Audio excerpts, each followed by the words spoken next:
할렐루야. 새벽을 깨워 예배하는 저희 모두에게 하나님께서 놀라운 은혜를 베풀어 주시길 축원합니다. 여러분들은 하나님에 대해 얼마나 알고 계신가요?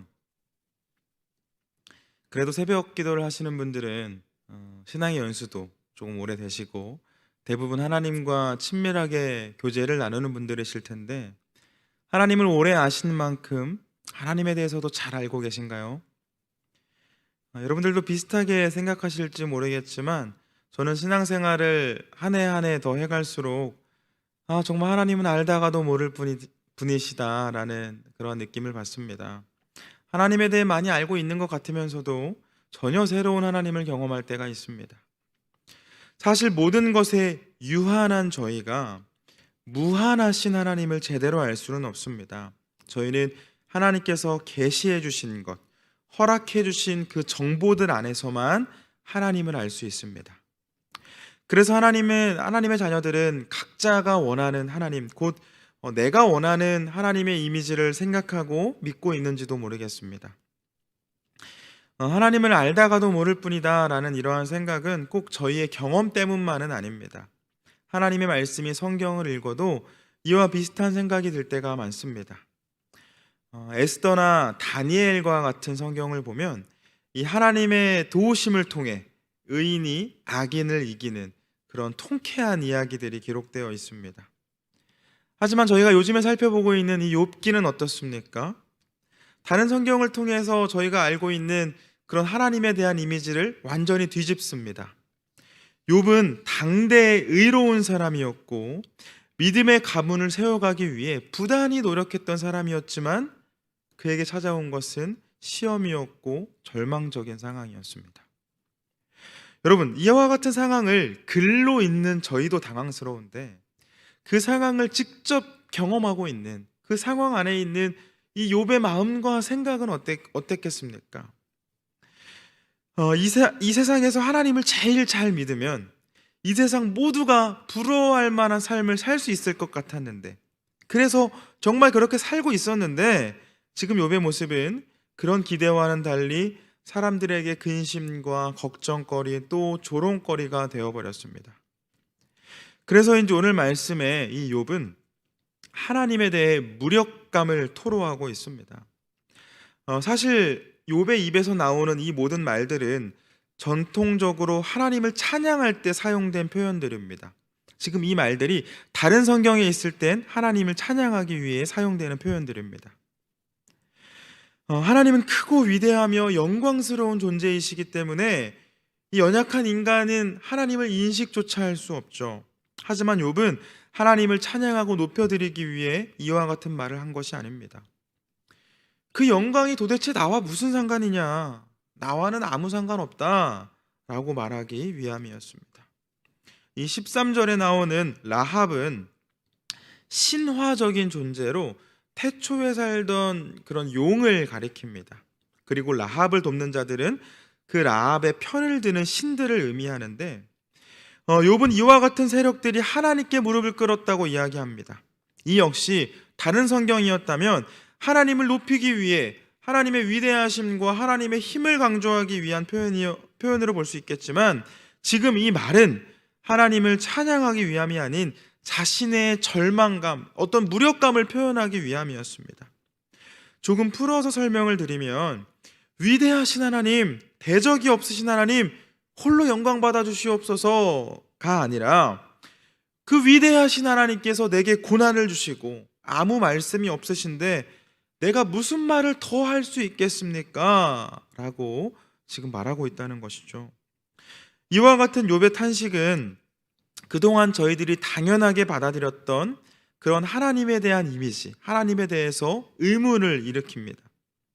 그래, 만군의 하나님, 대적이 없으신 분이시지, 하나님께는 불가능이 없으시지, 그런데 왜 내 삶의 문제는 해결해 주시지 않으시지?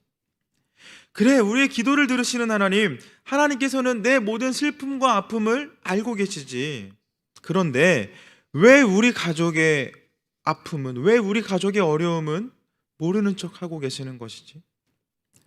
열왕기상 2장에 보면 다윗이 죽기 전에 솔로몬에게 했던 유언이 소개됩니다.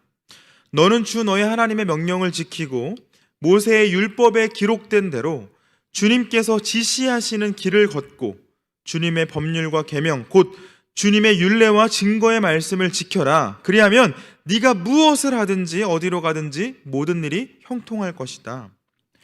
다윗은 솔로몬에게 하나님의 말씀에 순종해서 살면 형통의 복이 있을 것이라고 유언했습니다.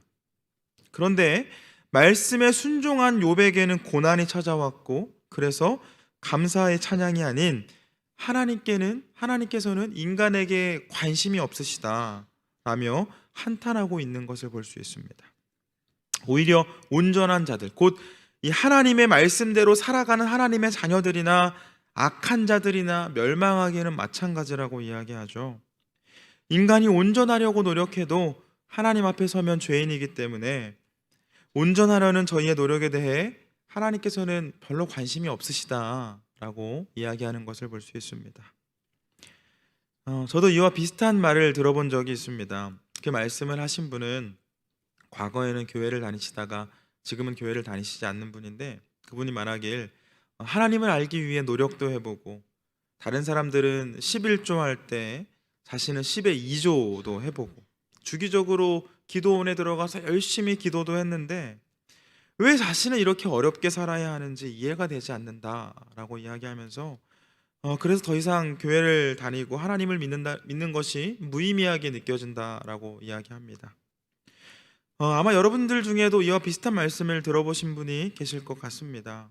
과거에는 교회를 다녔지만 지금은 의심을 품고 교회를 떠나 냉소적인 이야기를 하는 분들은 저희들의 주변에서 어렵지 않게 찾아볼 수 있습니다.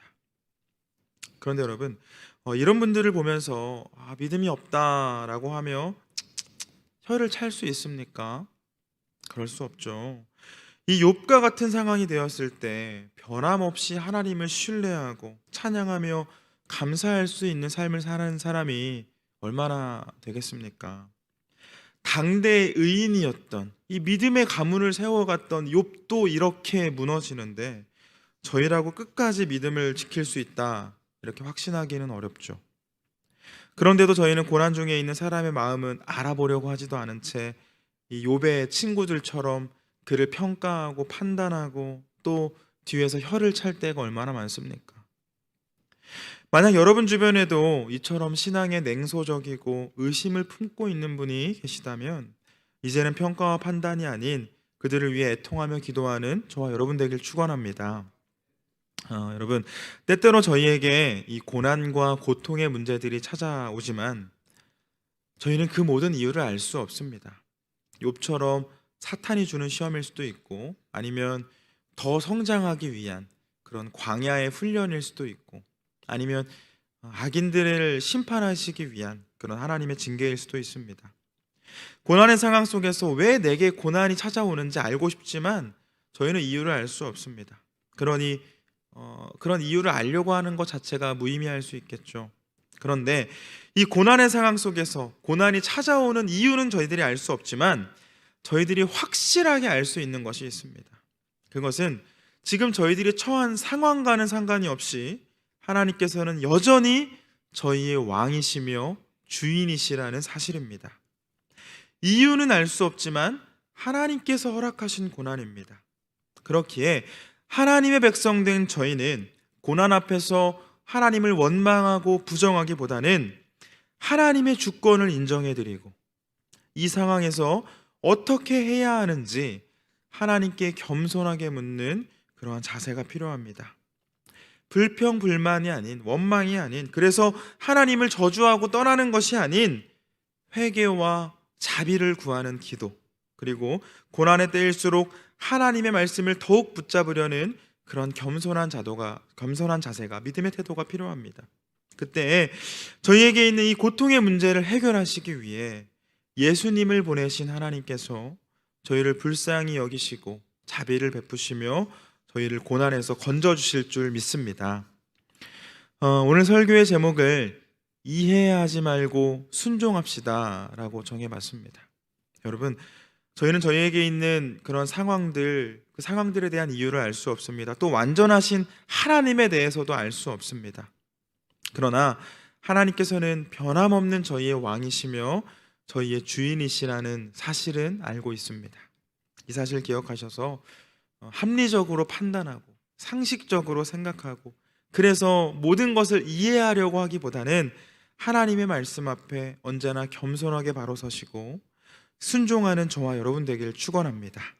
그때 하나님께서는 저희의 의문에 답을 주실 뿐만 아니라 고난의 상황을 감사의 상황으로 역전시켜 주실 줄 믿습니다.